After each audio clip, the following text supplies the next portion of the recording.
told me, hey, I got something fantastic to tell you. He said, I am affiliated with people that speak with the spirits of the dead. How would you like to talk to the spirit of your dead mother? And I was shocked. I was shocked. He said, you wouldn't be afraid of talking to the spirit of your dead mother, would you? Well, I said, I'll tell you what, I would have to give that some thought, because it's something I never thought about before in my life. Heart Research Center presents A Trip into the Supernatural with best-selling author Roger Morneau. While still a young man in the city of Montreal, Roger Morneau became involved in the worship of demons. In this two-part series, Roger gives us a first-hand account of his harrowing brush with the powers of darkness and ultimately his divine rescue. Also joining him are Cyril and Cynthia Grossi, the very couple who first pointed Roger from the darkness to the light. Conducting this exclusive interview are Dan and Karen Houghton of Heart Research Center. Let's now join the Houghtons and Roger Morneau as we together enter part one of A Trip into the Supernatural.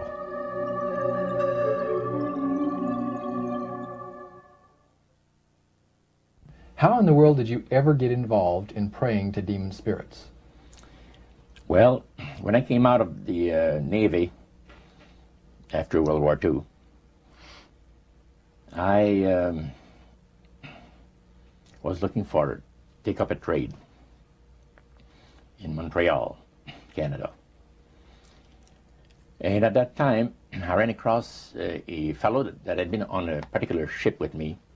And he said, hey, Morneau, you're alive. How nice to meet you. He says, let's have dinner tonight. I said to my boss, can I have the evening off? Because I was the assistant to the Windsor bowling alleys and billiard, you know. It's the high-class place in Montreal where all the dress manufacturing people go and relax. So I got the evening off, and I went out. We went out and had dinner. He told me, hey, I got something fantastic to tell you. He said, I am affiliated with people that speak with the spirits of the dead. How would you like to talk to the spirit of your dead mother? And I was shocked. I was shocked. He said, you wouldn't be afraid of talking to the spirit of your dead mother, would you? Well, I said, I'll tell you what, I would have to give that some thought, because it's something I never thought about before in my life.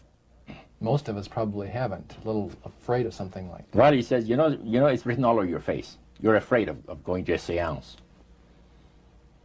But he says, I know you. He says, you're going to come. And then he started to tell me how brave I was when I was aboard ship, you know, different things. He says, you're not the same man. You're changed.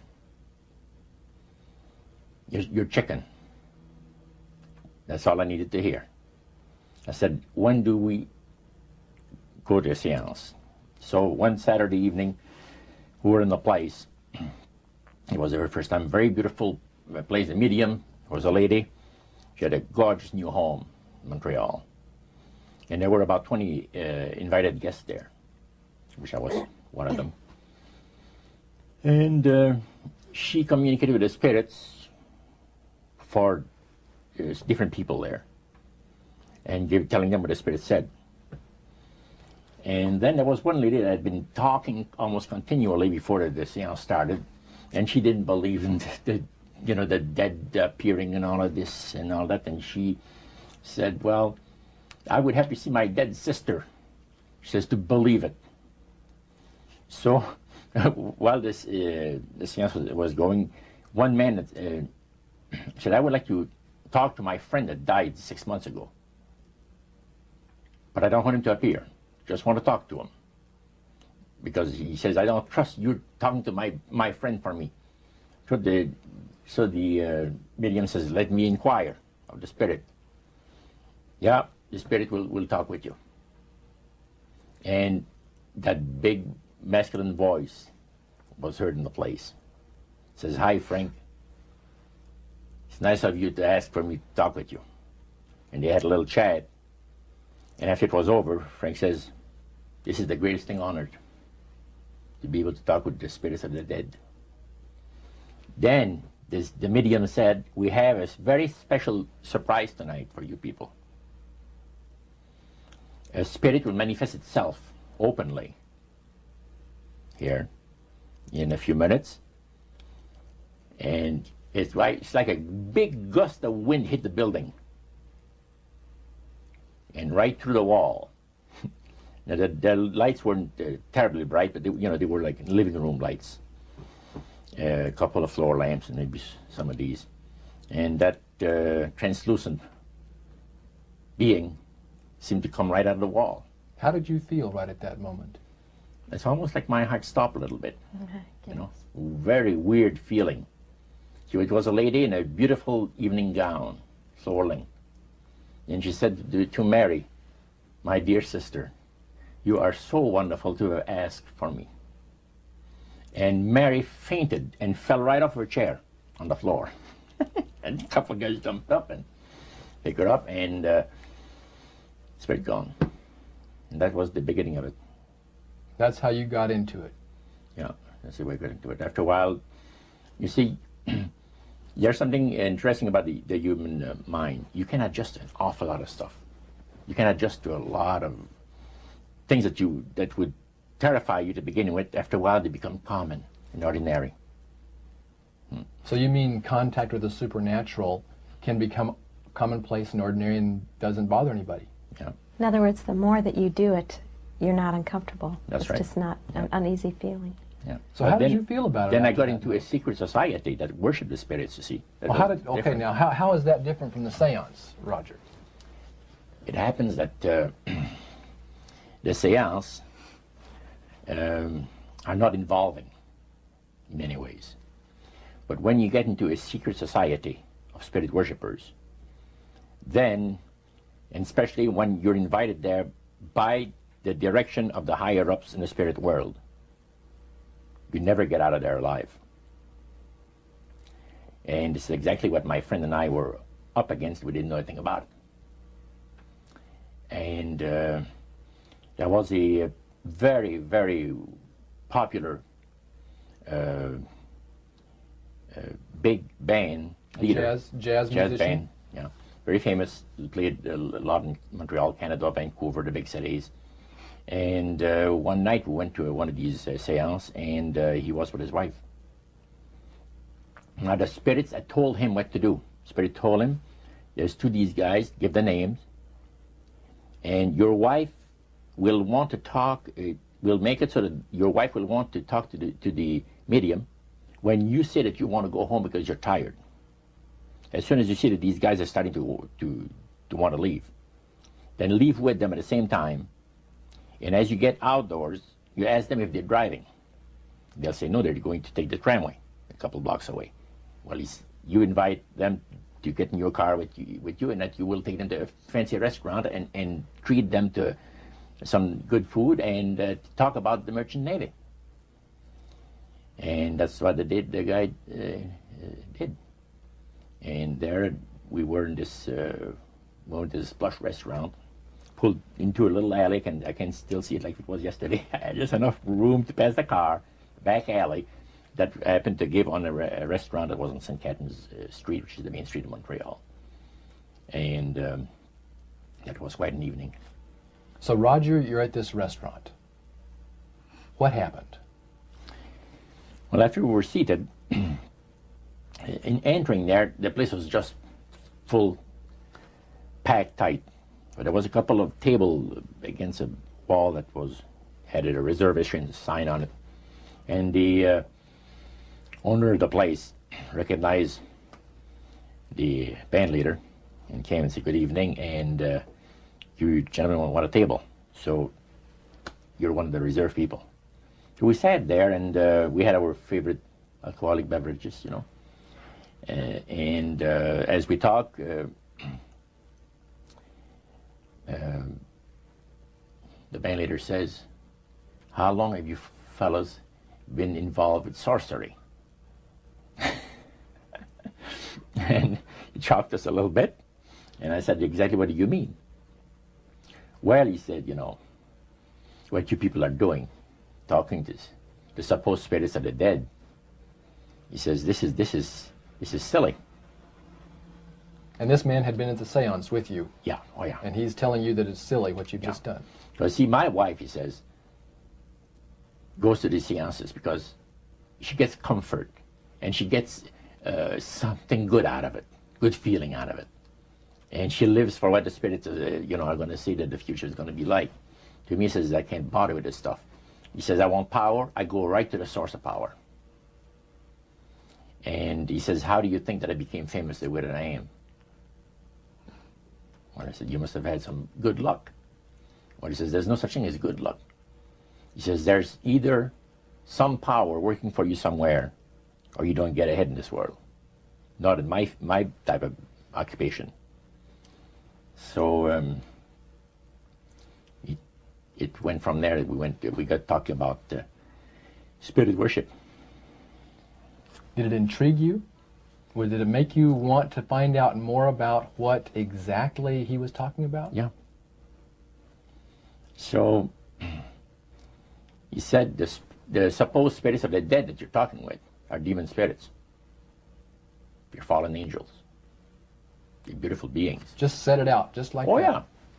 It didn't make you uneasy when he said they were Well, just it shocked you a little bit, something that you first hear mentioned to you. He said, you guys have got a great future ahead of you.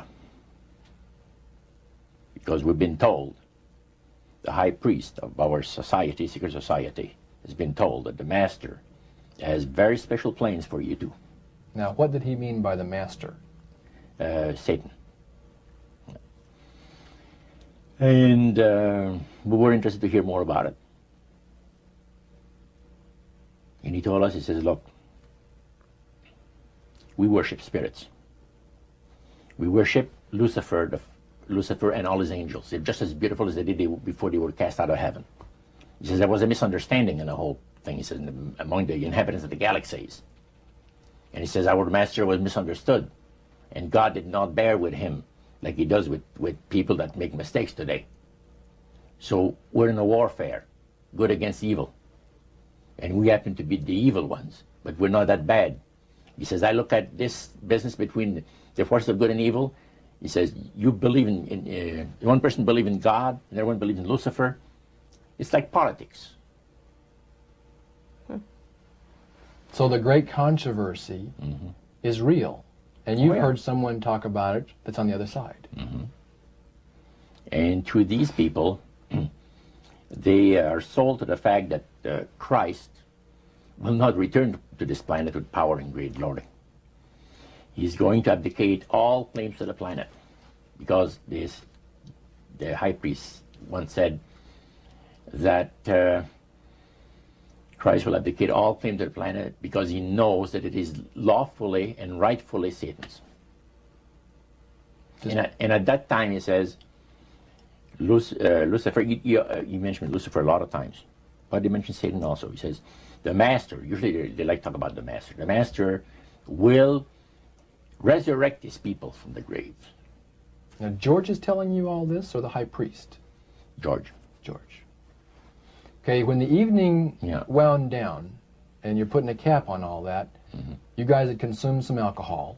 Yeah. And did you feel like that there was kind of a one-shot deal? You didn't know if it ever happened again? What happened after that? He said, no, I said, listen, guys.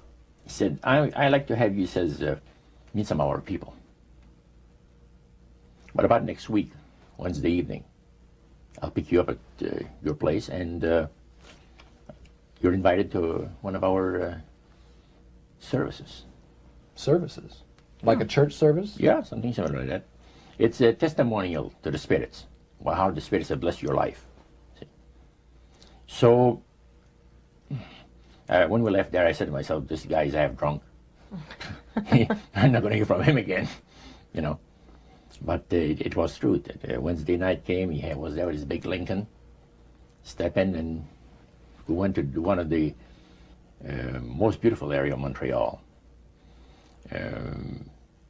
And the place was a mansion. Now, a mansion is usually very large. We'll call this a small mansion. It was beautiful. Most beautiful place. Yeah. Roger, your friend George took you and Roland to this mansion where people worshipped the demons. Mm-hmm. What was it like there? What kind of people were there? Well, it was a big surprise for me, as I kind of made up in my mind an idea that they were going to be rough-looking characters. But as we entered the place, I was amazed to see that they were all very well dressed, well mannered, and that a lot of the people, as we were being introduced to people, were professionals, doctors, attorneys, a lot of business people. And see what they had a praise session to the gods, which is the spirit counselors, which are in charge of legions of spirits, of demon spirits. And they talk about what the Lord of their lives has done for them, because they call on particular spirits, like the god Nehushtan, which you read in 2 King about.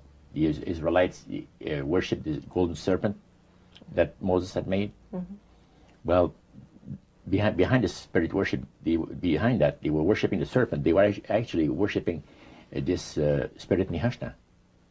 And the same spirit Nehushtan is that priest was telling us, that the medical doctor that was telling us how he was making operations that had never been made before, because people had to be awake, yet have no feeling.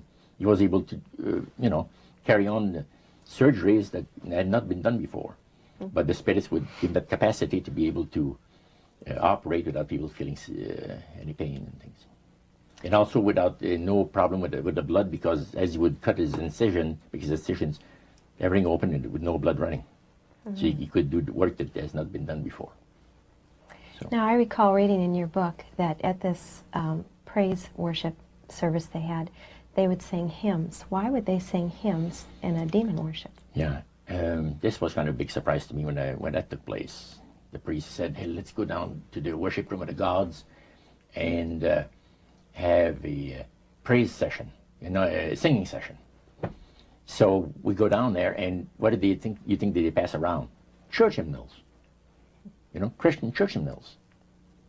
And I couldn't believe this. I said, "What's his business?" So the priest says, "Well, now," he says, "for those of you that are new, let me tell you that this is the most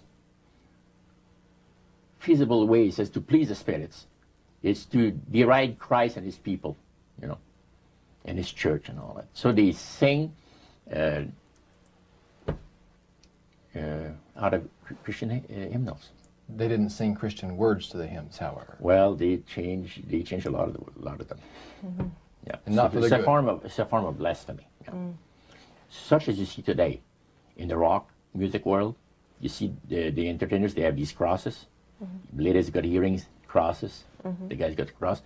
This is a form of blasphemy, a form of deriding Christ. You see. Spirits cause the people to do that, to find pleasure in wearing this type of emblem, which is the cross is the emblem of the crucifixion of Christ to the Christians. So what were your impressions the first time you went down into that worship room? Well, it was, we'd been there maybe a half a dozen times, and the high priest told us after the meeting was over, he wanted to talk to us, my friend and I. So after most people had left, he says, "The master of my life has revealed to me that it is time for you people to become acquainted with the worship room of the gods." Well, we started to move toward a beautiful grand staircase. Beautiful. The banister was huge. It was massive, and the wrought iron work that they had done in it was super. The beautiful decorations on the walls, the chandelier on the first landing. See, that was the first landing. You go down about 8 or 10 steps, and then you had the first landing. It was huge and beautiful. The light arrangement was the nicest I had ever seen in my life. When we got into this sanctuary area, it wasn't very brightly lit, but everything was magnified the beauty of certain things. Like a lot of the things were gold plated, are gold trims. You see, the little altars where they had the spirits that had materialized. They photographed them, and then they had paintings made of them. And there was probably about maybe 100 of those around the place. Sort of like a shrine. Yeah, and underneath there was a little altar where you have incense and things that they would use in their prayer sessions and things like that, devotions to certain spirits. And some of the objects in there, the priest said, were solid gold. It was a unique experience to see that. So how did you feel when you walked into that room? I felt that these people had power, and they had a lot of it. Did that attract you? Yes and no. You had mixed feelings about it? I had mixed feelings about it, yeah. Because to a certain extent, things looked so good and sounded so good to us. But you see, I'd been brought up in a Christian home where my parents had told us we were 8 children in the family. And especially the older ones, you know. My dad says, well, you know, if you get involved in wrongdoing, you're going to have to pay the price. There's always a cost for everything in this world. So this thought kept creeping into my mind. Just how far you go with these spirits before we start paying the price. See? So it made you just a little bit nervous. Oh, yes. But yet you kept going back. Oh, there was no way out. Because that's what we're told. You knew at that time. Yeah. So you were moving forward more on fear. More on fear, yes. Because the high priest said that the master had special plans for us in our lives. And that no one ever went into this society unless they were invited by the spirits. See, so that was made very clear. And he also expressed to us the danger, explained to us the danger of going against the will of the spirits. And he mentioned about this one man and his wife that live in a fireproof building in Montreal. The place burned right down with him in it. Mm-hmm. He was one of their members that had decided that, well, he wanted to think things over. He was not going to get initiated at the time that the spirit said he would like him to be initiated into the society. So in reality, Roger, you were chosen by high-powered demon spirits to be a part of their human, special, privileged group. You see, these people in Montreal, the society, like the priest mentioned, there's thousands of spirit worshippers in all these different societies of spirit worshippers in this world. But he says, we are the elite. We know the real truth about the master and his angels. And they're not hideous-looking beings. They are gorgeous creatures. And from the paintings that they had on the wall of the walls of that worship room, they were unique beings. Especially there was a painting full length painting of the fallen Lucifer above his altar, and that was very fascinating because he looked like a man of great intellect, high forehead, the way that he looked with his eyes, the way he had the eyes looking. It gave you a depth of perception of somebody that's very, very knowledgeable and powerful. Powerful, yeah. So Roger, this high priest that you talked about, he is the one that ushered you down into the worship room. Mm-hmm. Was he also the one that led out in the praise sessions that you talked about? Yes, and he had an assistant also, another priest. Okay. Now, when you would go to these praise sessions, what kinds of things happened at those sessions? Well, there's a lot of success stories. Positive mental attitude kinds of things? Well, yes, a lot of success stories. The masters has done this for me and that for me. I remember one lumber dealer, he had like half a dozen different operations in the province of Quebec, and everything that he touched seemed to turn to money. You know? And he was telling about it. And then there's this other person that was a clairvoyant that would work only for the wealthy people, only for the super wealthy. He says, I have the know-how They have the means. Let them pay. So he advised in business transactions. They would come to him and say, listen, I look at this deal that I might get, you know, this factory or whatever it is, because this person was interested in industrial real estate, see. And he would talk to the spirit, and then the spirit was audible to him. See, you could hear the spirit talk to him, but the man did not hear.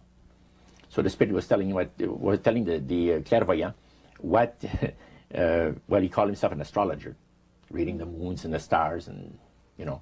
Now, what was the term you used for his title, this man? Clairvoyant. Clairvoyant. Oh, clairvoyant. Clairvoyant. Okay. Yes, and it was interesting. This person stood up and says, I had a nice little experience last week. And he says, the masters, he says, they take care of you. This lady and her husband brought him, to this astrologer, a bundle of money. They said, this is the deal that you... And he works at only on percentages. Only on percentages. He doesn't work for set amounts of money. Only percentages of what the people are going to make. So he said, they brought me a substantial amount of money. And they were very happy with it, and I thought it was very reasonable. But then my guide, spirit, says, ask them when they're going to give you the other $1,700 that is really yours. And he says to the folks, I would like to know now, before we leave here, when will you have the $1,700 to give me? That makes up my part of, you know, rightful part of the deal. The wife fainted, and the husband says, we'll have the money for you in 24 hours. So that was this type of priest. So he was thanking the demons for helping him to know that. Oh, yeah. Even spirits, yeah. At what point did this demon worship start to affect you personally, Roger? Well, it wasn't too long that the priest mentioned to us that the time had arrived for us to start trusting the spirits and give the spirits a chance to work for us. And there was a number of gifts that you could choose from, you see. And I used to play the horses, some. Not knowledgeable at all. I used to go to those bookies, you know, play the horse every so often. But I said, hey, I would like to be able to, for the spirit to instruct me on the numbers and the name of the horses that's going to win, you know, at Belmont or some other racetracks like that. Make myself a little money. So the priest says, it'll be given you. And sure enough, one night whether I fell into a trance or dreamed the thing, I don't know exactly what happened, but I saw 3 races that were really going to pay big. And these horses were dummies, so to speak. You know what I mean? They were not really good horses. They were like one horse paid 21 to 1 because he was that poor, right? The chance of winning was so poor that they paid 21 to 1 on him. And it showed me that I saw the board at the bouquet and the number on it. And I went there, and they said it was going to be on Saturday. That was like on Wednesday. A few days later, it was Saturday. I went there, and sure enough, there they were on the boards. I went to the wicket and handed some money and got myself a winner. Now I said, well, I'm a little crazy. I ought to put more money on there, so I put $20 onto the next horse, and that paid 21 to 1. So you know, I left there with maybe $400 or $500 in my hands, and I started to do that. In this case, I went directly down to the finest men's shop on St. Catherine Street, and bought myself a $200 suit. And in 1946, a $200 suit was... In 1946, people used to work at the RCA Victor, where I had worked before I went to the Navy, for $18 a week. And the good earners were $75 to $50 to $75 per week, you know, for labor. So the demon spirits looked on you so favorably, they began to help you win in your gambling. Then I went to other bookies, you see. And one day, I am told of the man at the cage where you do your bet. He says, my boss would like to talk to you. And he said, you go right through that door over there. Oh, sure. So I know the guy says, come on in. The guy's sitting behind a big desk, smoking the big cigar. So he says, you're Roger. I says, yeah. He got up and walked around me. He said, you don't look that smart. I said, what, sir? You don't look that smart. He says that you could pick horses that are winners when they're supposed to be losers. Where do you get your help? What do you mean help? I'm not getting any help. I just happen to go and, oh no. We've been watching you here, he says, for a number of weeks. And you always leave here with some of our good money. And I'll tell you, buddy, if you want a list of all the bookies in Montreal, I'll give you a list of them. But he says, I want you out of here. And don't show up again.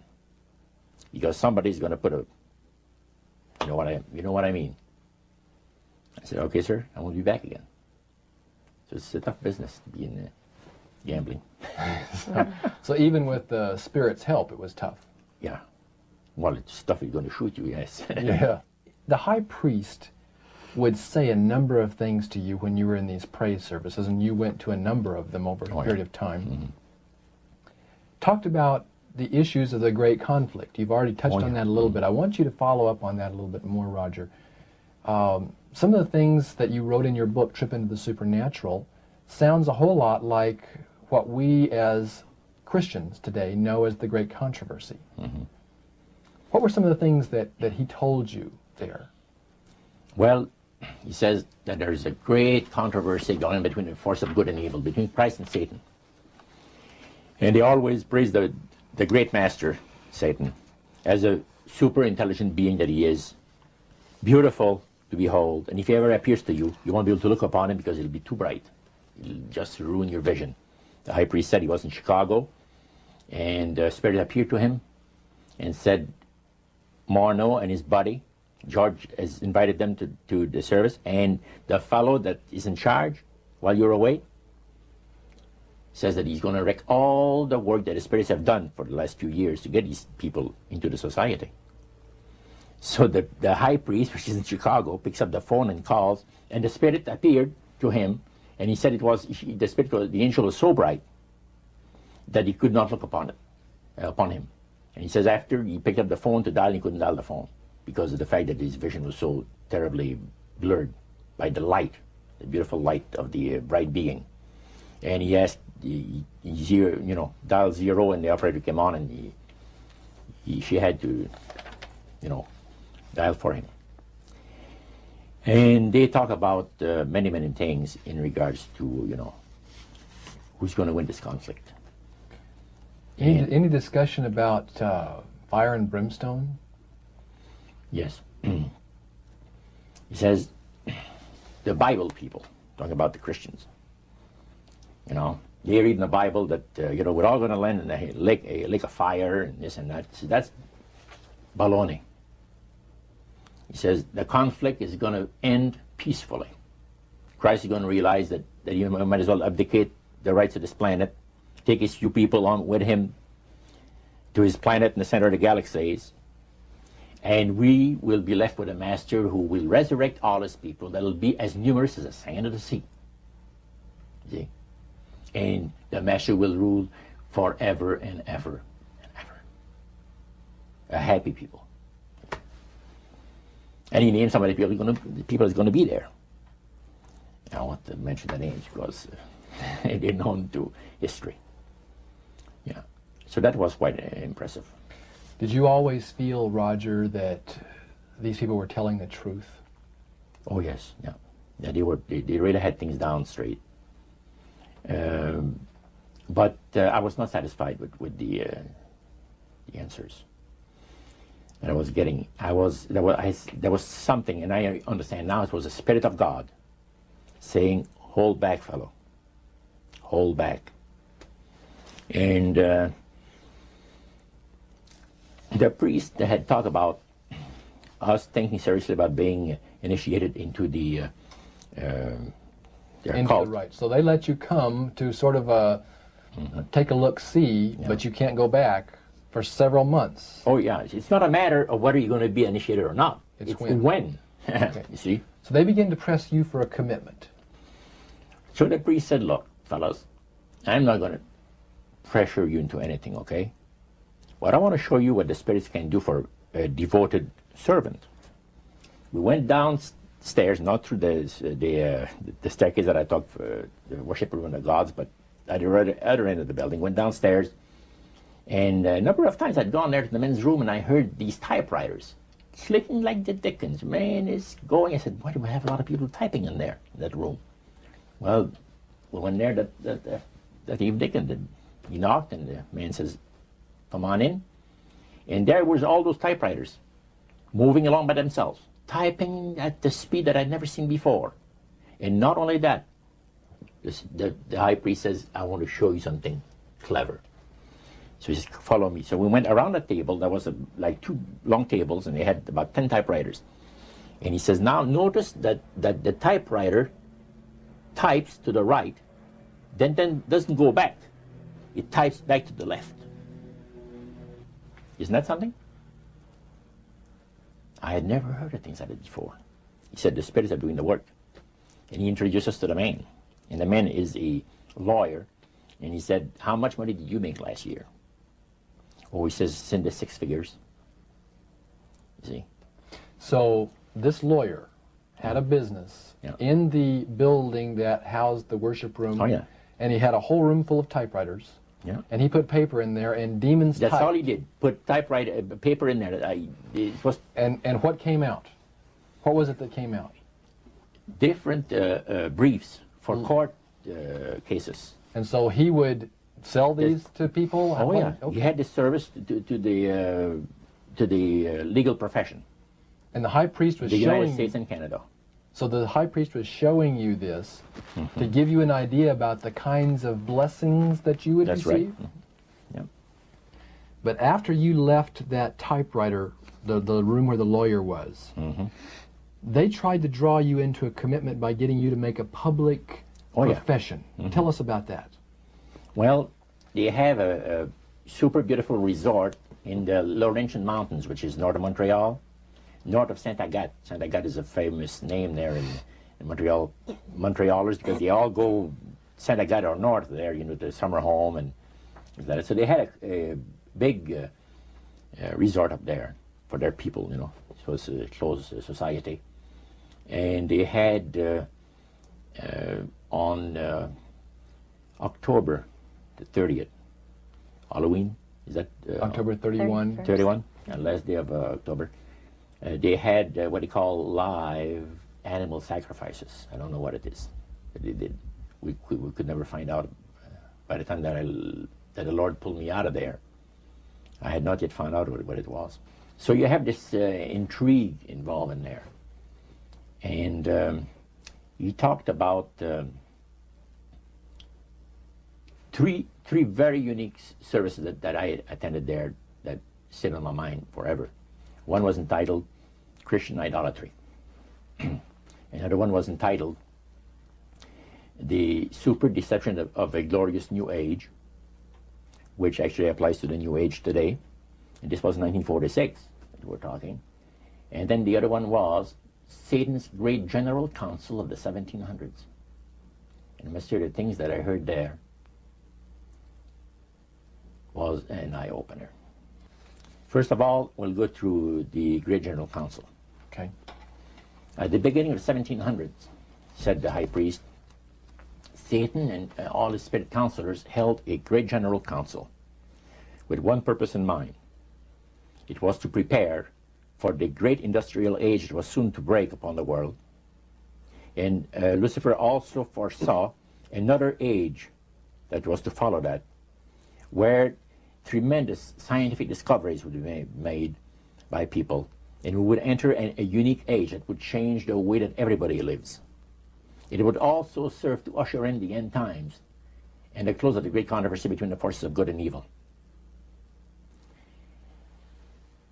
And the priest said that Lucifer had been studying the Bible. And he found in Daniel 12:4, where we are told about the time of the end, many shall run to and fro, knowledge shall be increased. He understood it to be that we're getting to that point.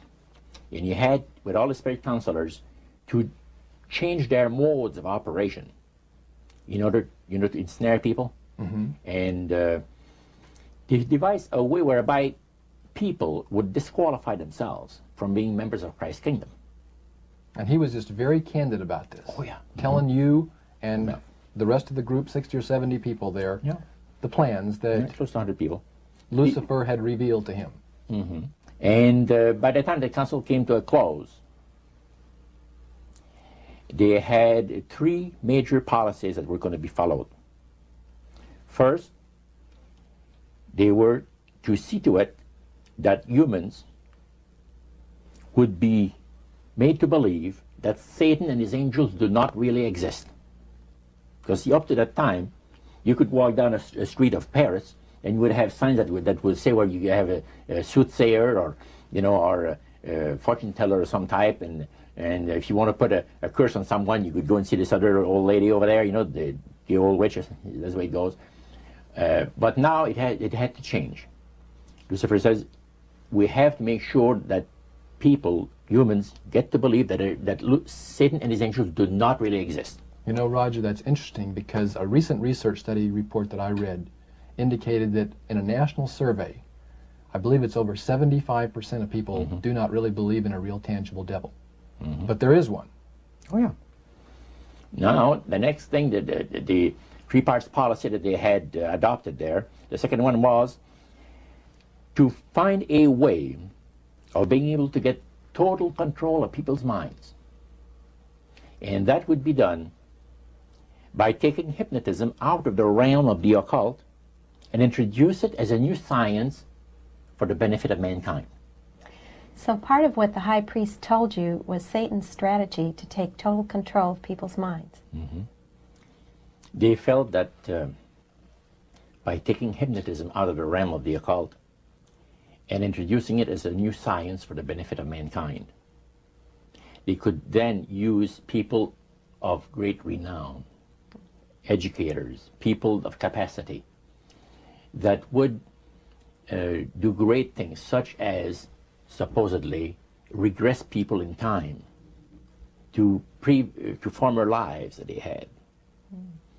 And of course, after the session is over, the person would not know a thing about ancient history, and the person that she or he has talked about performing, certain deeds, we'll say 3,000-4,000 years ago.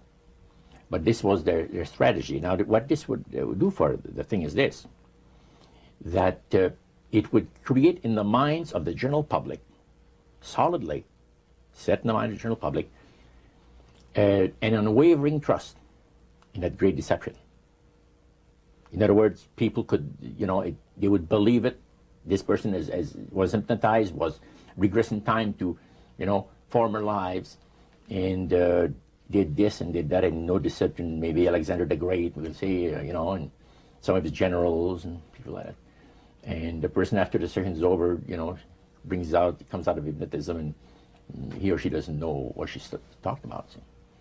So now this would be a way of de-Christianizing the Western world through the avenue of mysticism. Now the time came when Lucifer decided that he had to choose a person to initiate this thing. And Franz Mesmer, which was an Austrian physician, was chosen. Because the priest told you all of this? Oh, yeah. Okay. Because he was most capable. Mesmer originated a theory called animal magnetism, later on named mesmerism. Mesmer was led by the spirits to believe, and this is what the priest said, was led by the spirits to believe that certain persons have a magnetic influence within themselves, so to speak, that would cause them to have great power over other persons, even to the point of placing them into a trance. And at that time, that was readily accepted by people in general, at the time that Mesmer lived. So people realized, you know, they said that some people got a capacity to put you into a trance. That's the way. Now, by the time that he died, in 1815, a lot of the physicians in Europe were using hypnotism as a means of anesthesia. Now, hypnotism is the same as mesmerism? That's right. Okay. So mesmerism that's been developed to a higher degree of refinement. And the priest went on saying that the plan of Satan to deceive the human family this way, he says, is the most intriguing thing to his mind. And he went on saying how it was going to be brought about. He said that a fellow by the name of Darwin and another fellow by the name of Thomas Henry Huxley would be used by the spirits because in their childhood they had been hypnotized by medical doctors. And they figured that they would be real good subjects to lead the people into this belief that they had, that Satan wanted to bring into people's lives. Now, what were those 3 points again, Roger? The 3 things were, number 1, that they did not want Satan did not want the human family to think that he or his angels existed. Right. The second point that you made had to do with taking control of people's minds. That's right. The third point was what? Was to destroy the Bible without burning it. Okay. See? And what was his strategy on that? On that, it was very interesting. Because after the Great General Council, it was decided that Satan would tutor Charles Darwin personally in setting up the principles of his theories of evolution. He was tutored by Lucifer himself, the fallen Lucifer. And at that time, it was understood, Satan and his spirit counselors understood, that if a person was led to believe in the theory of evolution, it would, in his life, destroy completely the creation week of the Bible, the fall of man, and the plan of redemption. It would do away with it.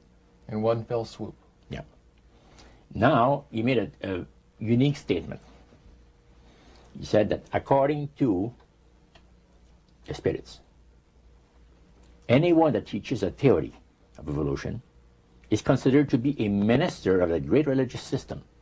See, they call it the religious system, the theory of evolution, because it is a system of schooling people and getting them to disqualify themselves and being members of Christ's kingdom. And he said that every teacher of that theory is recognized by the spirits as a person of great value and receives a very special unction from Satan himself, giving great power to induce spiritual blindness, to convince and convert. 3 capacities are given to those teachers of the theory. Then, that's not all.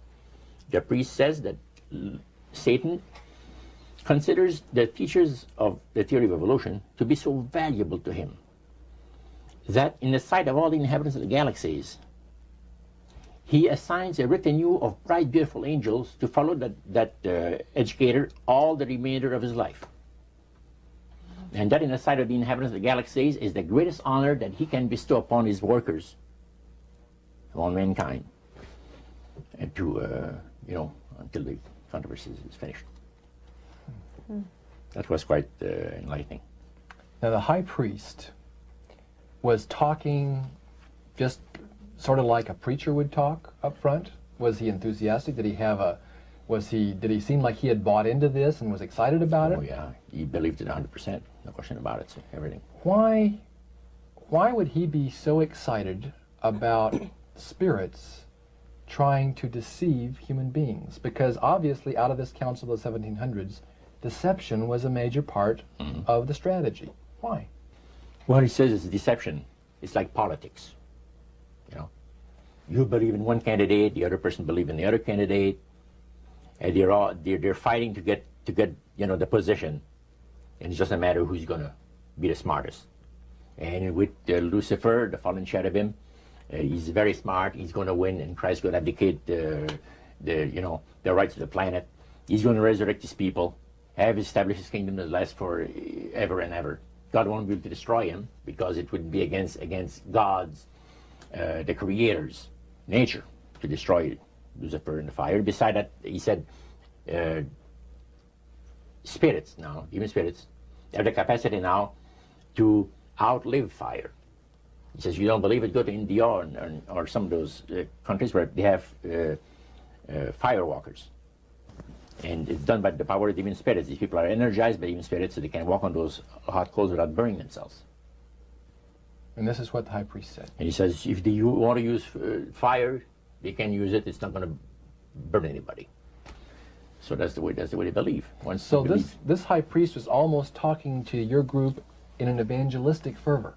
Oh yeah, because he figures that he's going to be one of the higher ups in the great kingdom. Okay. Now, of the group that was there that night, 60, 70 people, I think you've mentioned before. Yeah, it varied. How many of those were people who were hardcore members, and how many of them were new inductees? Well, we were the only two youngsters there, so to speak. You and your friend. And how old were you at that time, Roger? I was about 20. 20 years old. Mm-hmm. Yeah, 20 years old. Did you have a feeling of awe over the fact that you had been chosen? Yes, in a way.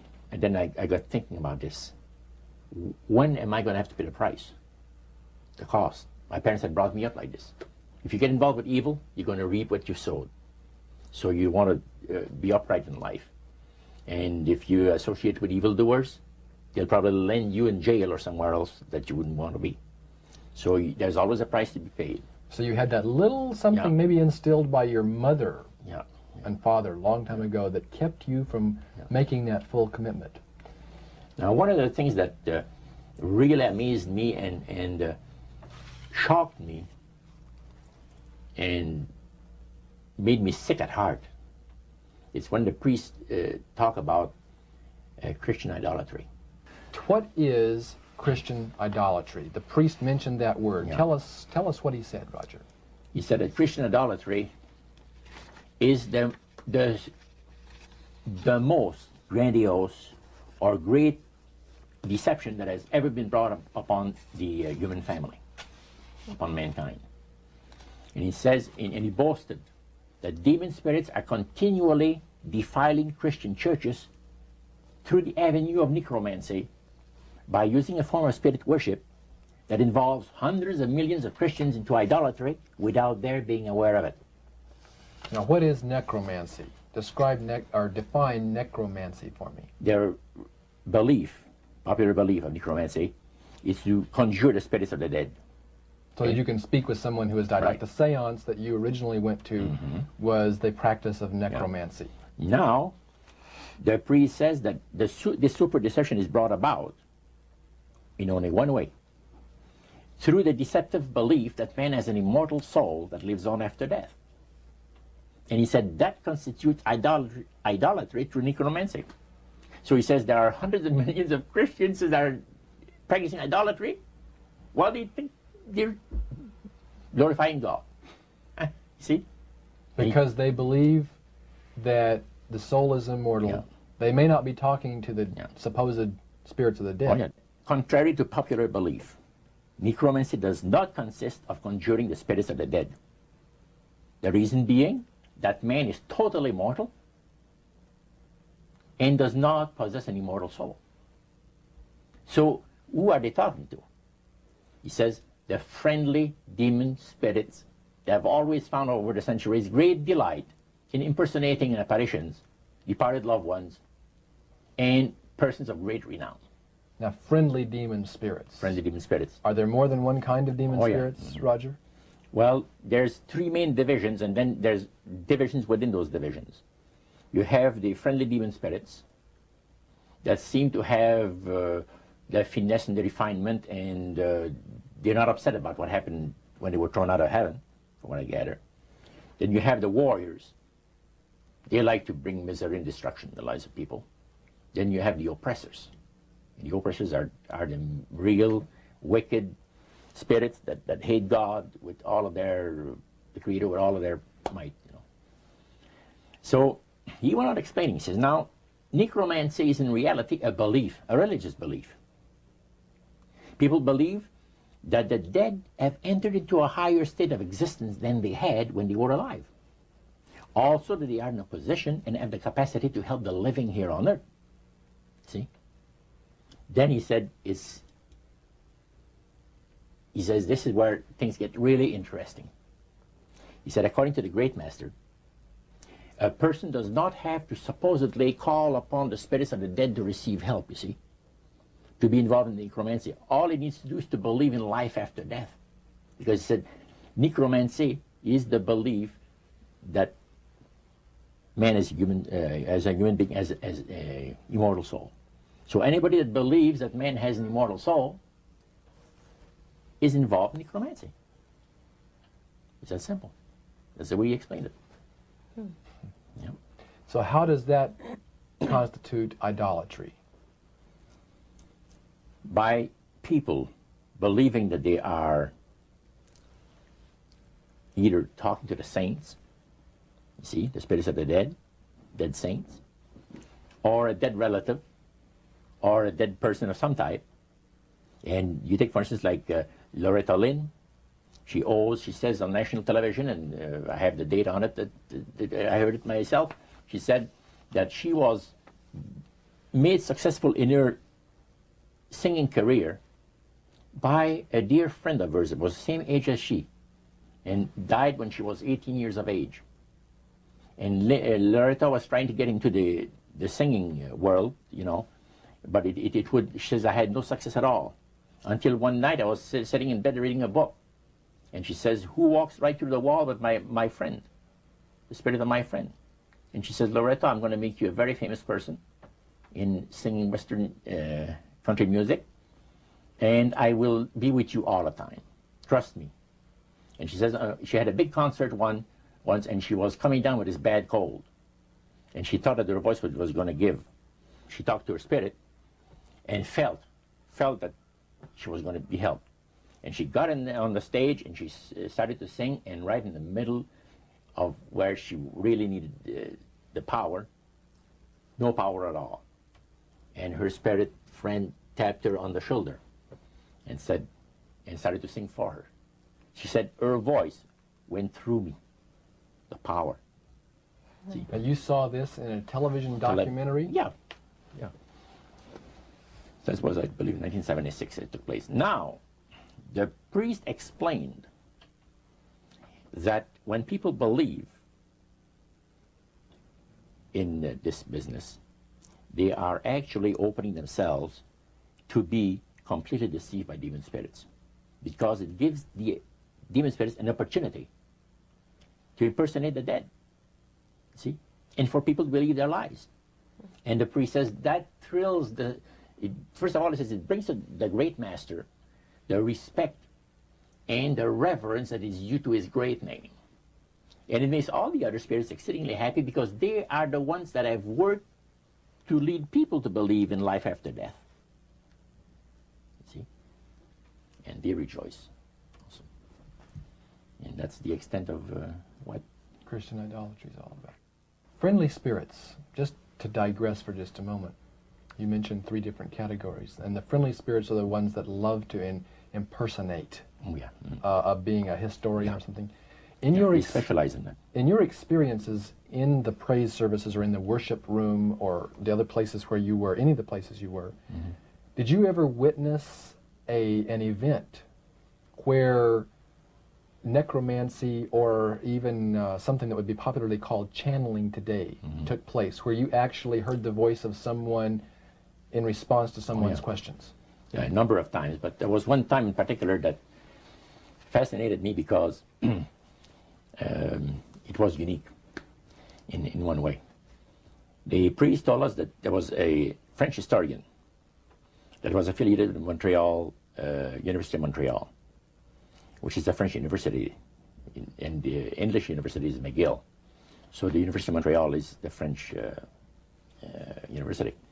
And this man was from Paris, but he's affiliated with the university. And he wanted to have some details in regards to Napoleon Bonaparte and one of his generals. So, by the way, there are also, in other parts of the world, elite spirit worshippers like the group that we had in Montreal. And he mentioned there that, he said, you guys are fortunate when my friend and I went in, because you're right in time to see something very interesting. My friend there is having his devotions in the worship room of the gods, and he will use a trance medium to converse with certain demon spirits that will inform him in regards to ancient history about Napoleon. And sure enough, we went down there, and somebody came up and said he's ready to for the session, and we went down there, and he said he would need 3 people. You would need 3 people, but he wanted 5 people that volunteer to be the channel for the spirit. Okay, so he was 3 of them were chosen there, and the others went back and sat down. And the man shook his head like, a little bit like this. His eyes went glazed, and he stayed at it for a half hour. And the spirit spoke to him. He said, I'm a spirit counselor, and what would you like to know? And he had a clipboard, the historian, and asked him some questions. This historian was from Paris. Yeah. And he was wanting information. Some detailed information about Napoleon Bonaparte and one of his generals. And so he asked the questions of one of these human beings that was channeling. Oh yeah, the voice changed and everything. The voice changed of the person completely. Okay. And it identified itself as a spirit guide. Oh yeah, spirit counselor, yeah. Okay, a spirit counselor. And then proceeded to tell him all the events that he was asking, answer his questions? And there was a certain question that was asked, and the spirit counselor said, I will have Lord Remy and Lord Alphonse duplicate, in other words, the dialogue that had taken place. Oh, and the two other drama. Yeah, a little and the 2 other men fulfilled what he was looking for. But the one thing that interests me is the mayor of Montreal, Camillien Hood. During World War II, at the beginning of the war, he was very controversial when in regards to the war effort. He would tell the French-speaking boys not to go into the armed service, see, because you're going to go and shed your blood for the British, you know, and we're their servants, so to speak, and all that, and he didn't want him to go into war, and they put him in prison. He was jailed for the length of the war for this. Now, the man said, I would like to have you tell me, to the spirit, to give me part of the speech that was given by Camillien Hood on the steps of the Montreal City Hall on a certain date. There are different versions of what has taken place, and you, Lord, would know the exact one. Now, the mayor of Montreal was still alive. Was still alive. And this historian is asking what was actually said at a speech. Yeah. Okay. The spirit counselor said, I'm sorry, I can't help you. All of my activities and my people have taken place in Europe. However, after my departure, our departure, other spirits will come and help you. And sure enough, the guy vibrated a little bit, and he's back, and he said, boy, how long? He said, 20 minutes you've been used as a channel. So they, again, the spirit entered into him, and the spirit said he was a spirit counselor that could give him the information that he was looking for. So, again, it was given verbally, and it was the voice of Camillien Hood. Now, how did you know that it was the voice? Well, because of the fact, you see, I was a youngster in those days, just about ready to go into the army. And Camillien, we used to listen to the radio We had no television in those days, so it was only radio and read newspaper. And all the speeches of Cavalier made and all of it was on the radio all the time. And in those days, they had no tape recorders, as we have now. So Cavalier would have to go to the Canadian Broadcasting Studio, where they made a record, a real phonograph record. And then they played it over and over, for the rest of the day. So you listened to those as a teenager before you went into the Army, so you knew his voice. So I knew his voice really good. So I said to George, he was sitting next to me, he said, "Isn't it amazing?" He said, "If you think that's amazing, wait," he says, "until the spirits impersonate one of the departed people that you know, personally, like an uncle or a brother or a sister or something like that." He says, "That is unique." But that's the way it was. You are able to reproduce a voice, man, and just to perfection.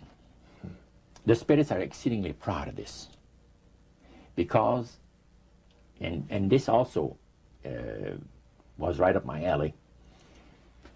The priest said that as the times on this planet gets more and more difficult, and calamities of all kinds are striking the planet more and more frequently, demon spirits are going to impress people with the importance of Sunday sacredness. Roger, when I was a teenager back in the 1970s, I remember a song that came out talking about the age of Aquarius. Mm-hmm. And since then, we've seen the development of the New Age, and I wondered if back when you were involved in spirit worship, if they talked about New Age at all. Oh yes, it was a big thing that was coming up. One of the major deceptions of the last days. And the priest told us, we talked quite a while, and then he said, "Could I have a little bit more of your time? I want to tell you something very fascinating." He says, "The grand plan, the master's grand plan for harvesting the nations, for harvesting the multitudes of the earth into his cause, just before the close of the great controversy between the forces of good and evil." So we continued, after we expressed ourselves that we're deeply interested to know more about the activities of the spirits. And he said it's going to be done in a unique manner. This grand plan is going to take people are going to eat the stuff. Because he says spirits, demon spirits, will declare themselves to be inhabitants of far distant planets in the galaxies that are coming to warn the inhabitants of planet Earth of the impending destruction of the planet, unless something seriously proper is done to avoid it. And he went on saying that they will claim to have out-of-body experiences. Are you familiar with out-of-body experiences? I've read about them. In other words, so there's some persons are supposed to be able to, they believe in their immortal soul. Astral projection.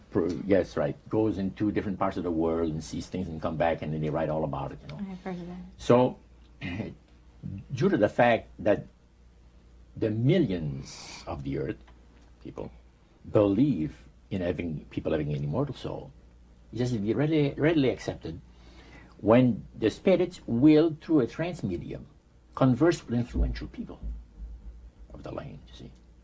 Now, what is a trance medium? It's a channeler today. What is known today as a channeler? Channeler, yeah. Okay.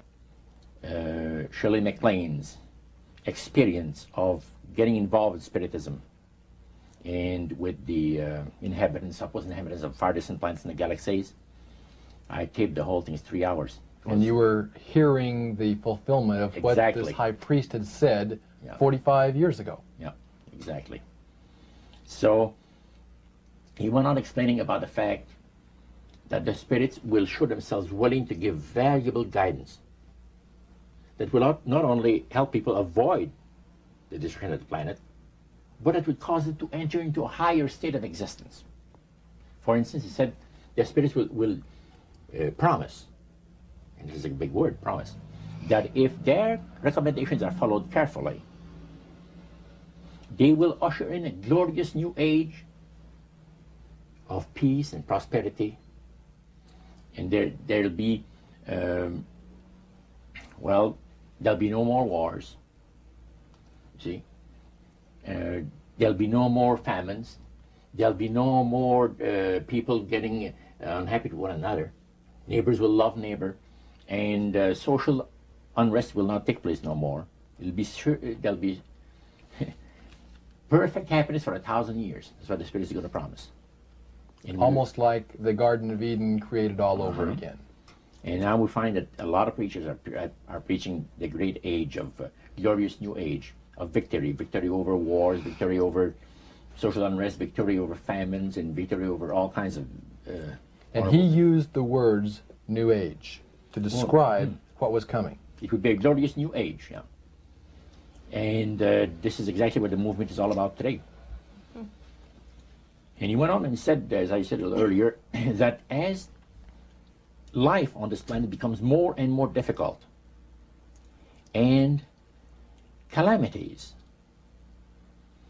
will strike the planet more and more frequently, the spirits at that time are going to put all their effort to impress religious leaders, to bring before the masses of the earth the sacredness of Sunday. See? They will teach Sunday sacredness. And with the religious leaders, looking forward to 1,000 years of perfect peace on earth, they will put all their effort into it. Then laws will be passed by governments. One person asked, what's going to happen about people that don't believe in the Spirit's recommendation? The priest says, that's no problem at all. Laws will be passed by governments that will force people to go along with it, regardless of whether they believe in it or not. And he says the law enforcement officers will explain to people, make it clear that such a law is necessary to assure the well-being of all people. He says the laws will be passed with no effort at all. And then he went on and he said about the fact that the venerability of the sun, which in ages past was such an irritant to the Creator. All these great nations and other nations, the smaller ones, were all involved in sun worship. And in those centuries, the Creator found that teaching of worship of the sun to be a terrible irritant. And he said, it is going again to take place, but not in worshiping the sun, in remembering Sunday to keep it holy. He made a statement I would never forget. He says, by the observance of the day upon which the master, Satan, has placed the unction of his authority and power, he receives homage, regardless of whom people claim to worship. Isn't that something? So, can you understand now why I had 28 Bible studies in 1 week and started to go to church on Sabbath? And I never missed since until I became sick. So. The issue of a day of worship came up in that meeting. Was Sunday the only day mentioned? Well, you see, the priest mentioned, yes, about the fact Satan has chosen Sunday as his day. The Creator has chosen the 7th day of the week. Lucifer has chosen to call his day the first day of the week, Sunday. See?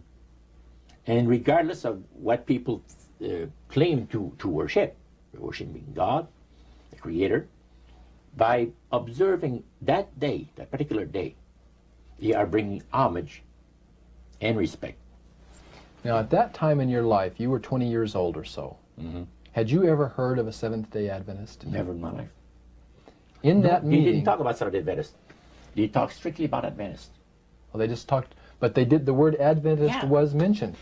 The priest was telling us that necromancy, as I mentioned earlier, is the belief that the dead have entered into a higher state of existence, etc. And he says, for centuries, friendly demon spirits have worked diligently to establish and uphold in the religious convictions of all people the belief that man has an immortal soul. See? Then he boasted about the fact that the master was so smart in that he had deceived the whole world, even in this age of great scientific knowledge and understanding. Then one person put his hand up. And the priest says, yeah, yes, you want to say something? He says, what about the Adventists? You can't count them to see regarding the state of the dead. And I got a question. What about, how come that they can't be brought under the great deception? The priest said, you're right. I apologize, says here, I made a mistake. When I said that all the millions of people living on the face of this planet, everybody, you know, was honoring the great master. I forgot the Adventists. There's so few in number when you figure the billions and all people, I didn't even think of mentioning it. So I'm sorry. Then he says, secondly, the reason why they can't be brought under the great deception, let me explain about it. Now he said, my next statement is going to upset some of you. But what I'm telling you is the honest truth. It is factual. It's reality. The fact that the Adventists observe the biblical Sabbath of creation and reverence the Creator on that day, it makes it impossible for the spirits to deceive them. They are giving very special help and great spiritual insight. And he said, under these conditions, they are not ordinary people. And that stayed with me, man, just like this. And when I heard the word Adventist, when Sir Cyril told me later on, which we're going to cover later, I asked him, I said, what denomination do you belong to? He said, I'm a Seventh Adventist. What is that again? He said, I'm a Seventh Adventist. I said, is that the same thing as Adventist? Oh yeah, he says, a lot of people call us the Adventists. They don't talk about the 70s, same thing. Boy, I was interested. I bet you were. Now, I wanted to know what his Bible said. Yeah, I bet you did. Things, because that was the one group that under question only, the high priest of the demonic worship house. Yeah. The thing that he had said to you was, this is the one group that can't be deceived. That's right. And so somewhere back inside that that resistance you had came out, and you awoke. A few months later, that experience, unique experience, was instrumental in helping me make a decision for Christ. And also, I had no hesitation to join myself to God's commandment-keeping people because of the fact that I knew what kind of people they were. And after having had 28 Bible studies in 1 week, I started to keep the Sabbath, fit forever. But you see, the time that I had these Bible studies, 4 hours per evening, we started at 7 o'clock and finished at 11 o'clock at night. We had this Bible study similar to what you showed me the other day, that you have in your pocket. The Bible studies were about an hour. There were questions, and then you looked at the verses that they gave you in the Bible, and you had your answer. It was so fantastic. And the Spirit of God was really ministering to me the graces of redemption. Every moment of all those Bible studies was precious. Precious, precious, precious. Roger, at that time, your major language was French. You did not speak English, and all of this happened in the French language in Montreal. How long after you became a Seventh-day Adventist, or after you learned of Seventh-day Adventists, did you read the book Great Controversy by Ellen White? Well, I joined the church. I first had a Bible studies in October of 46. In April of 47, I was baptized into the church. In September of that year, Hilda and I got married. And the French church in Montreal gave us, as a wedding gift, the Conflict of the Ages series. And I had not read the Great Controversy up to then. But then you read it. Yeah. And what went through your mind when you read the book Great Controversy, thinking back on the experience you'd had maybe just a year or so before? That's right. What went through your mind? This person is inspired. This person has got knowledge that nobody else has on the face of the earth, except, the Spiritist that I was mentioning, because it's so unique. Well, I find it very remarkable that they were willing to share the strategy that Satan is working on with this group. Of course, their plan was that it would never get out. That's right. Under seal of death. That's right. Their plan is that you don't have to worry about saying anything about the great master. Because as soon as anybody strays some, the spirits will tell the high priest right away what's taking place. They did with my Bible study by Wednesday night. I started on Monday and Tuesday. By Wednesday night, spirit counselor appeared to the high priest and says, you have one of your defectors. He says, that morneau guy, you're going to get rid of him. Because he's out there studying the Bible with the Adventists, the people that the master hates most on the face of the earth. And the high priest almost had a heart attack. Because he said, I kind of like you. He said, that's what he told my friend, because I didn't see him after that. But he told my friend to try to convince me to go back, to spirit worship. Roger, you were 72 hours away from making a full commitment to the elite spirit worship. Mm-hmm. How did God rescue you at that strategic moment? Well, I'll tell you, I should really go back a couple of weeks in time. As the high priest had talked to us about the advantage of getting initiated in the society on the 31st of October, that night I came home, went to bed, and I couldn't sleep till about 3 o'clock in the morning. Because I had all of this experience of the supernatural that I'd gone through for so many months now, and my Catholic upbringing that I've had, and questions about God. Now I knew there's a God, because the Spiritist made me well aware of that. But I was in a state of terrible unrest. I could not have slept. And without even giving it a thought, somehow, I said, as I was laying on my bed, I said, if there's a God up there that cares for me, help me. That's all I said. Next thing I knew, the alarm clock rang. It was 6:30. It was time for me to get up and go to work.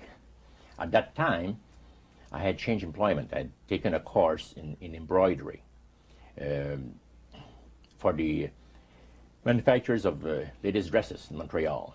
There's embroidery companies that makes all this, the piping and sequins work and all of this, fancy designs, sure, on ladies' dresses. And that's where I was working at the time. You were just 72 hours away, as Karen mentioned a moment ago. You had prayed, without even realizing what you were doing. God was about to rescue you in a very special way. Tell us about that. What happened that Monday morning? Well, let's go back to the Friday. Okay. Previous to that. I was working for a Jewish firm. And the bosses, one kept the Sabbath, and the other didn't. And Harry, which was the one that didn't, as I was going out to have my cigarette at the afternoon break, he said, Roger, when you come back in, come into my office, I want to talk to you. I said, okay. I came back in, and he said, close the door. I closed the door. He said, I want you to do me a favor. Oh? What do you mean? Well, I'll tell you what. He said, you notice yesterday or a couple of days ago, there was a fellow here that I showed around the shop. And, yeah, I said, yes. Well, he's going to be starting to work here Monday. And he's not just an average guy. He's a Christian, but keeps the Bible Sabbath. I said, go over that again? He says, yes, like the Jewish people, he keeps the 7-day Sabbath. Saturday is the 7th day of the week. Well, I said, let me tell you, sir, the nuns have told us that there's been a mistake made in the calendar, that actually what shows to be Sunday is the 7th day of the week. Oh, no, he says, there wasn't no mistake made in the calendar, he says. Saturday is the 7th day of the week, like you see it on your calendar, and he says it never was changed. And Sunday is the first day of the week. Oh, I said, that's interesting. I said, I'm going to have to go to the library and check this out. Oh, you don't have to, he says. He pulled out his desk drawer open, pulls out his big dictionary, and he looks up Saturday. And it said the 7th day of the week. And he looked at it on Sunday, and he said, the first day of the week. Okay. Well, I said, that's pretty interesting. Now, here's what I'd like you to do for me. I'd like you to, first of all, I'm going to have this man work next to you, on the machine next to you. And don't tell him that I want to know what denomination he belongs to. You got to be very tactful. You have all the time in the world, even if it takes a month, he says. He says, I tell you what, he says, it's the craziest thing. He says that I've been thinking about this guy, and I can't get him out of my mind. about this, the fact he's a Christian and keeps the seventh-day Sabbath, keeps the Bible Sabbath.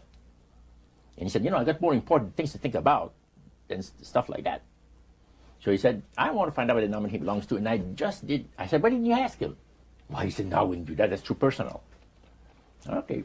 So he wanted you to ask him and find out for him. Find out and not let him know that, you know, the boss was interested to know. So Monday morning came, and the new fellow came in, and the boss introduced him to the people. There was about maybe 50 people working in that plant.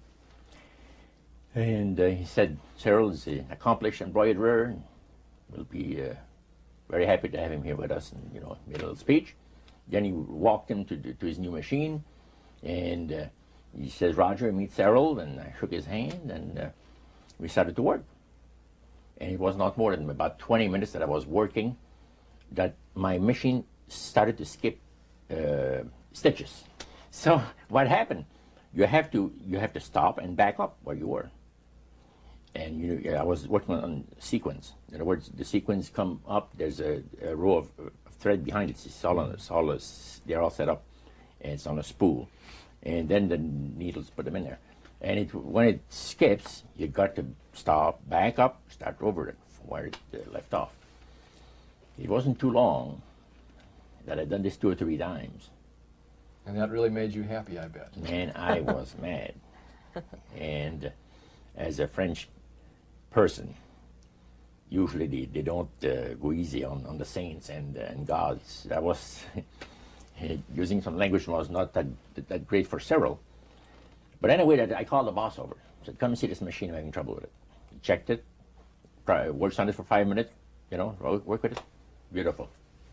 I sit down again, start to work, the same thing happens over again. Harry, after he tried that 2 or 3 times, he said, Joe, come over. He's the old guy that knows everything about everything, you know, in the shop. So he looks at the tensions and adjusts things, and he says, it's working beautiful. Well, I started to work again, another 20 minutes after, the same thing, and I had to stop the whole thing. By then, you know, it was time to go out for the coffee break. So I started walking out, and I told Sarah, I said, have you ever seen such a crazy thing as this, the trouble that I have with this machine? No, he said, it's a new machine. I said, brand new machine, just a month old. He said, that's very unusual. So we go downstairs, and I said, do you have any suggestions? How to fix this problem? No, not really, but he says, I have a suggestion that might help.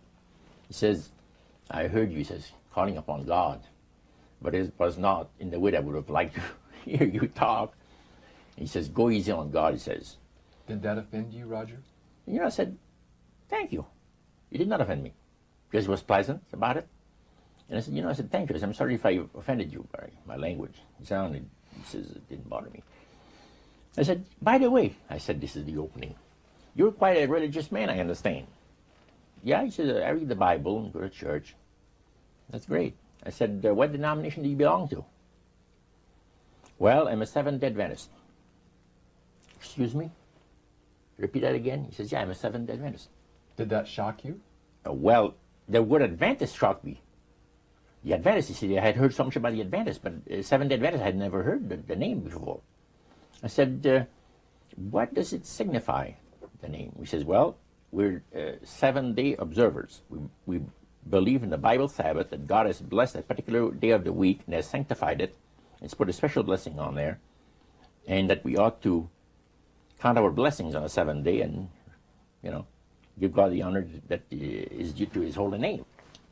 Is that any difference between what they call, some people call the Adventists and Seventh-day Adventists? Oh no, it's just the same people. Most people just talk about the Adventists, and you know, people know that they're talking about the Seventh-day Adventists.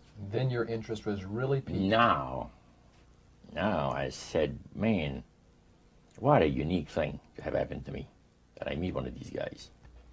So we talked about a number of things. And after lunch, I told him, I said, I want to see you at 3 o'clock. Again, I want to have another question for you. So 3 o'clock came along, we had the coffee break, and many things had passed through my mind. And I knew that if I get involved with religion, the Spirit is going to destroy me. So I've been assured, we've all been assured of that. You don't deviate from the will of the spirits. Otherwise, Your you're history. nothing, your history. So I told him, I said, Cyril, would you show me out of the Bible the things you told me today? If I went to your house? He says, yeah. Yeah, he says, yeah, I'd be glad to. He says, when, next week sometime? No, not next week, tonight. Did he look surprised when you said that? Yeah, he's surprised. He said, what's the big hurry? I said, I can't tell you why. But it has to be tonight or never. He said, you serious? I said, yeah. And you can't tell me why it has to be tonight? I'll tell you the reason why. He says, I would like to have you come another night. Because I have my collection of jazz records that somebody's coming to look over. He had been collecting jazz records for years. And he said, I have somebody's interested to buy them. But he said, well, I said, well, forget about it then. And he said, man, he said, you really mean what you say? That you want to see these things in the Bible? I said, sure. Okay, he says, come to my place 7 o'clock tonight. Give me his address. So that evening, 7 o'clock sharp, I rang the doorbell. 28 Bible studies in a period of 1 week, 7 days. 7 days, 4 hours a night. 4 hours per evening, yeah. 28 Bible study. Now, they didn't plan this. So, as we chatted, and I just met Cynthia, now, Cyril told me, I got to explain things to you a little bit. I am not a baptized member of the Seventh Adventist Church. I'm just studying into the church doctrines with the minister. He says, my wife is a Seventh Adventist. But he said, now I think I'm going to be baptized also be a Seventh Adventist. But I said, I'm not one right now. Now he says, my wife is the one that really knows the Bible. I don't know much about it. And I think that she's got the right study for us tonight. He says, it'll take about an hour. Can you spare that much time? Oh, I said, evening is yours. Well, she had a set of Bible studies that were entitled 28 Bible Studies for Busy People. That was the title of the series. She pulled one out and she says, now, we could see here, there's different questions. The first one was on the Word of God. And she read the question and said, then we can find the verses in the Bible that gives us the answer. And the next question, she said, would you like that? I said, beautiful, let's go. So Cyril was sitting next to me with his Bible because he was able to find where it was. I had never opened a Bible in my life, never. So, because I never had access to it, let's put it this way. And that's where it started, on the Word of God.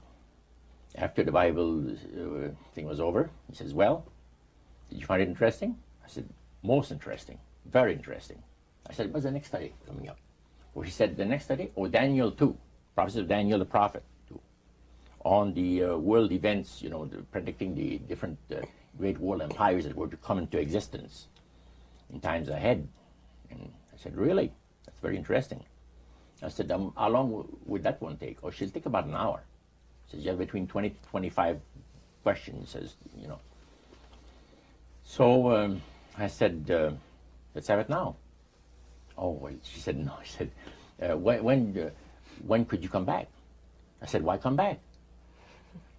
Did she look surprised? She looks very surprised because she looked at her husband. And he looked at me. And I said, hey, you guys like the Bible or are you getting tired? No, we like to study the Bible. I said, let's have another Bible study. It's only 8 o'clock, you see. And at that time you were a smoker, weren't you? Oh, a smoker. You can't say that again. I was like a chain smoker, you see. And when I had accomplished something worthwhile, I used to reward myself with a cigar 2 or 3 times a week. And this is what the love of God, the power of the love of God operates in the lives of those that the Lord is trying to bless, and in the lives of those that are bringing the blessing.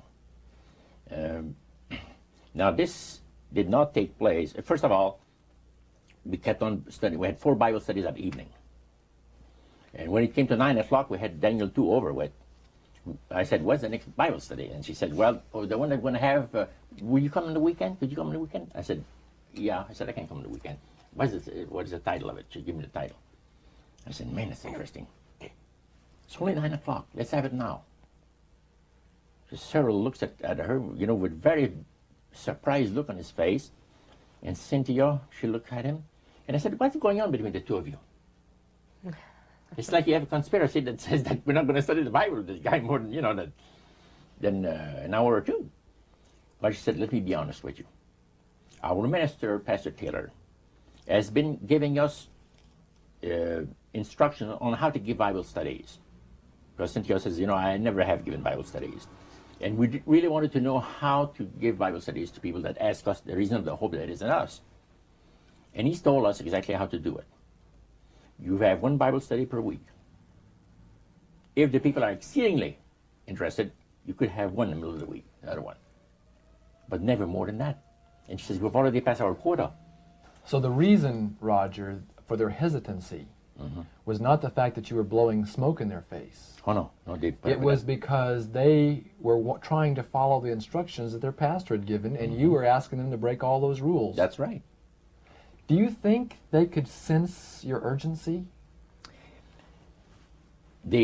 Sarah and Cynthia told me later, yes. They said there's something very unusual about this man, Cynthia told her husband, because they went to get water, and to get me a glass of water, and she went in the kitchen to get something else, whatever it is, and she said, what do you think of him? And Cheryl said, there's something very unusual about this man. He said, you want to study the Bible? Let's study the Bible. We won't tell about Elder Taylor. Let's not say a word to Elder Taylor. You know, we're going to ruin the whole thing. You're going to keep it a secret. Because the minister had said, you know, you give people a spiritual indigestion, and they'll never want to open the Bible again. You understand? But this shows that there are some times when someone's appetite for it is so strong that you have to follow the leading of the Holy Spirit. The Holy Spirit, yeah, that's it. And they had prayed about this thing. Now, Cyril had told his wife, this man is coming for Bible study at 7 o'clock tonight for a Bible study. And he smokes. He's a smoke fiend. What are we going to do? Should we tell him not to smoke in our home? He said, if we do that, I'm afraid he's not going to stay for the Bible study. What would have happened if they had asked you not to smoke? I would have said, I'm sorry. You're not my kind of people. You see? You're too reserved for me. I'm sorry. And still to this day, I thank God for the leading of the Holy Spirit that at that crucial time moved in there and inspired these people to say, you know, wouldn't you die, Cyril, for us to save a soul for Christ? Cynthia said to her husband. He said, yeah, it's not going to kill us, even if we inhale all the smoke that he puts out, right? Because they had prayed about it, and then they had thought about it, and then when it came to be 7:15, he said, what are we going to do about the smoking? Are we going to tell him not to smoke or what? And then when she came out and she said, you know, let's put up with it. Well, we had that third Bible study. Now it's 10 o'clock. And I said, by the way, what's the next title? And she told me about it. My goodness, this is a beautiful Bible study. I said, let's have it. And he said, you know, really, Roger, we've studied too much tonight. We're never going to be able to remember these things. Oh, I said, you'd be surprised. I got a mind like a sponge for the things that I like. He said, you're enjoying yourself. I said, never heard anything like this in my life. Let's have another study. What time do people go to bed? First of all, I don't want to, you know, infringe on your regular habits of resting yourself. And, well, he said, we go to bed 11 o'clock. Beautiful. I said, go on, Cynthia. And Cheryl says, go on, Cynthia. And we had another Bible study. Now the Bible studies are over. And I said to myself, if I'm still alive, I want to be here tomorrow night. Did you seriously doubt whether you would be alive the following night? I felt sure I was going to be killed, going to be destroyed in some kind of an accident. Because I've heard of so many cases. So I knew that I was not, this is the way I felt. I was not going to be alive tomorrow night. If for some reason I'm alive, I want to be back here with study the Bible with these people, see? So I said, what are you people doing tomorrow night? Not too much. What about 7 o'clock? Another Bible study. And she looked at her husband, and he looks at her, you know, and he said, hey, we won't tell Elder Taylor. We won't tell him a word about it. We'll just do it. We'll just do it. He says, we'll be here at 7 o'clock tomorrow night waiting for you. The next night, man, I was there. 4 more Bible studies. See? And more smoke. This has been part 1 of A Trip into the Supernatural, an interview with best-selling author Roger Morneau, as conducted by Dan and Karen Houghton of Heart Research Center. The conclusion of this exclusive interview is contained in part 2.